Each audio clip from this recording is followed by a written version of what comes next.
Are you a man of secrets?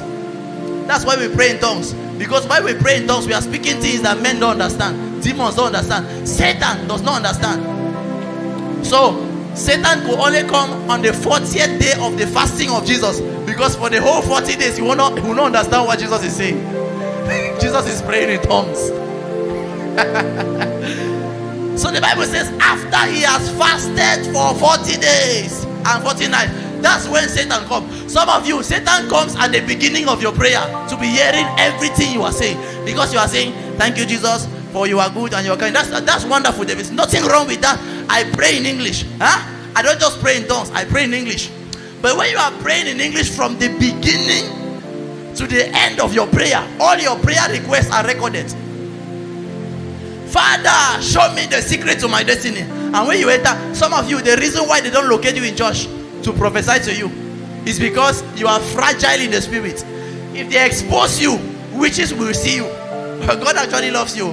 You will not come and say, the man of God is not calling me, the man of God is not prophesying to me. No, it is God that is hiding you, that men should not see you. You have not sustained stamina to be exposed. If God exposes a man that does not sustain stamina enough, it is to destroy the man. So you will come and you will say, I am called, I am a minister of God, I just need some confirmation. And when you come, you are expecting the man of God to tell you that the secret, I am seeing God is about to use you. God is about to use you. I see, and when people will be saying that, when the man of God will prophesy to you, you'll be checking the crowd. I hope they are seeing me. Michael Roper made a slang like this. He said, I hope they are seeing me. Let them know that I'm an apostle, because I've been telling people that I'm an apostle. Now they have said it. Let them know. And principalities are looking at you. So this is the apostle. Okay, we are coming. We are coming. It was God that revealed the secret of Jesus. For the first time, when Jesus came out of water, God now came and said, this is my beloved son. Say, is him? We have been looking for him for 30 years. Oh yeah, Satan, Leviathan, where are all those demons? Oh yeah, come out. Go, get. Started kicking all the demons. Go and look for the guy. Why? Because they have suffered for 30 years to look for Jesus. And Jesus was a man of secret. He didn't walk left and right and say, hey, I'm the son of God. Let me tell you, my mother gave birth to me as a virgin. When I was born, my mother was a virgin. Actually, when you see me, we are not in this class, We are terrible men. I'm not an ordinary human being. I'm a human being that, see, without the anointing, they will kill you. If they could carry Jesus to Egypt, it means that they could kill him. Is that true? When he was small, his parents ran with the guy because they knew that they could kill the guy. So there are secrets about your life that men should not know.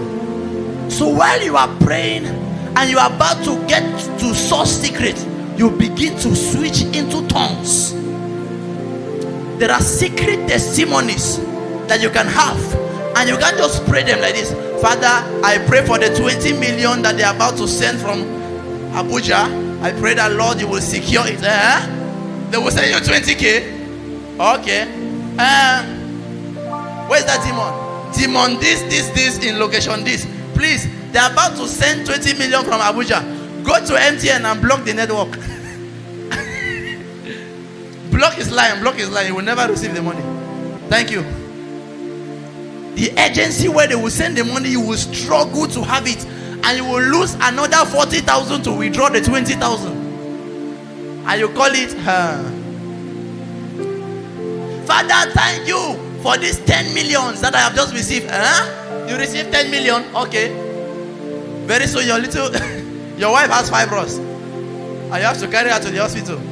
Then your junior brother falls sick. Then they now call you from abroad. I need laptop. They now call you from there. All problems. My laptop has spoiled. My TV has done this. Your child that does not know how to climb the cupboard suddenly climbs the cupboard, pushes down the speaker, it falls. You have to buy a new one, and then you are just confused. Your children were not careless before. Later they begin to come back from school, no book in the back. You begin to beat them and beat them because of the frustration of the money you have been losing. You know, many parents, they beat their children.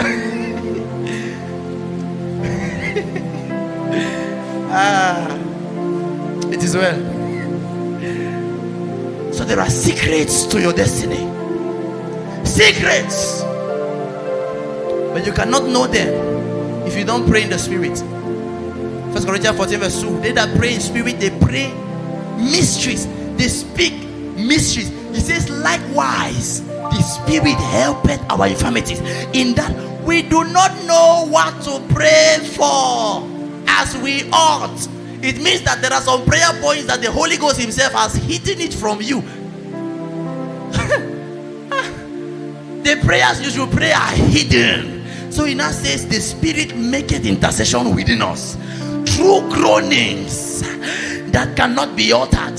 So while you begin to pray in the Holy Ghost, kapande elegos sapruskata legetos aliamota rakotokabos kalanamata legedegebeledagabaha liaskopa. What do you think Jesus was praying for 3 hours? The Bible says in Matthew 26 that Jesus went to Gethsemane, and when he got to Gethsemane, the Bible says that he began to pray.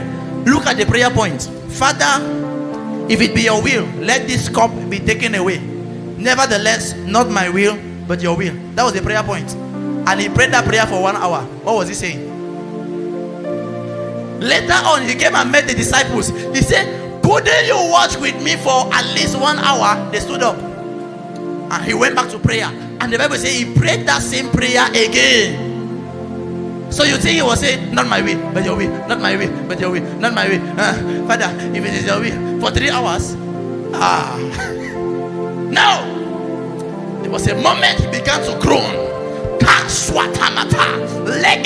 The Bible says he prayed until his sweat was like blood.